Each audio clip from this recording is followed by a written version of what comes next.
Today, we're going to step back in time, way back, way back. We're heading to 1897 San Francisco to see what life was really like for a teenage girl long before all the modern conveniences we can't imagine living without.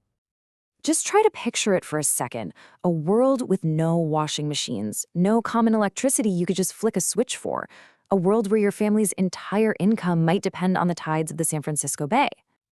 It really makes you wonder, right? In an age of pure manual labor, what did it actually take to manage a home and raise a family? Well, to find out, we're going to spend a day in the life of a real person, a 13-year-old girl named Edna McKnew. Okay, let's dive right in.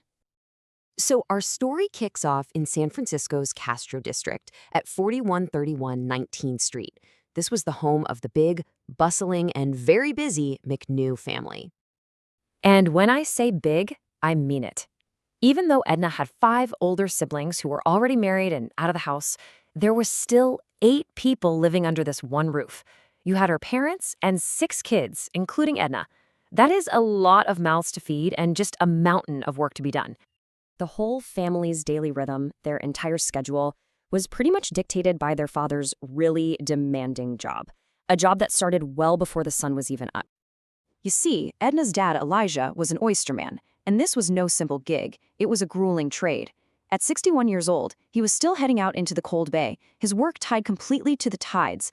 The family's income, their very survival, it all depended on his strength, his skill, and whatever the bay was willing to give up that day.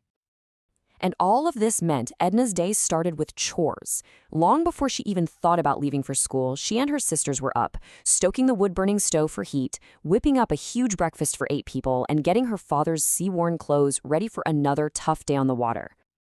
So after all those morning chores, Edna's education could finally begin. But it wasn't just one type of learning.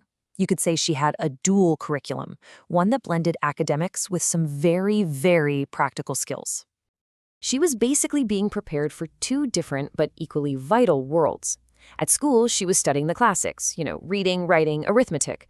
But back at home, she was mastering an entirely different set of skills, everything she would need to manage a household of her own someday.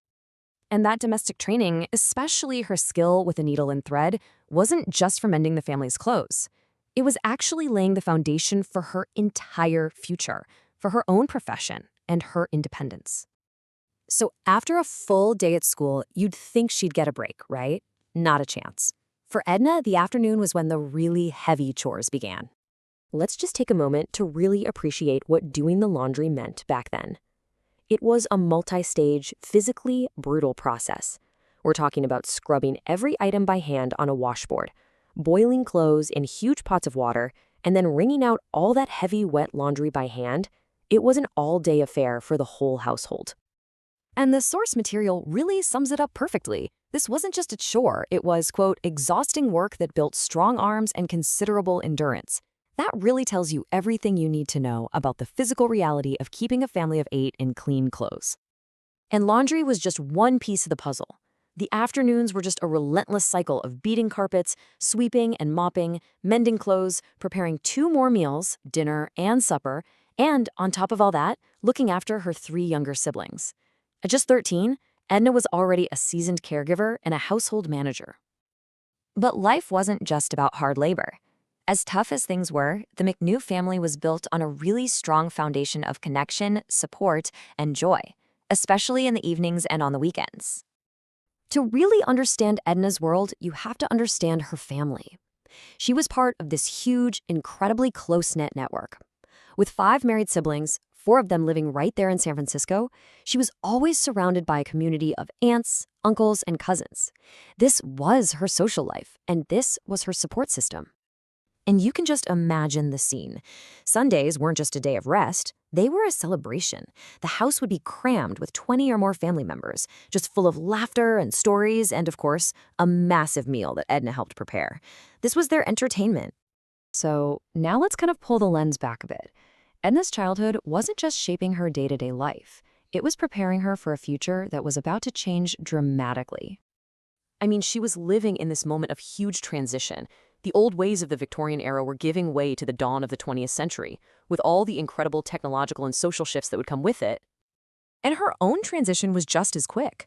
By the time she was 16, she had used those sewing skills to become a professional milliner, a hat maker.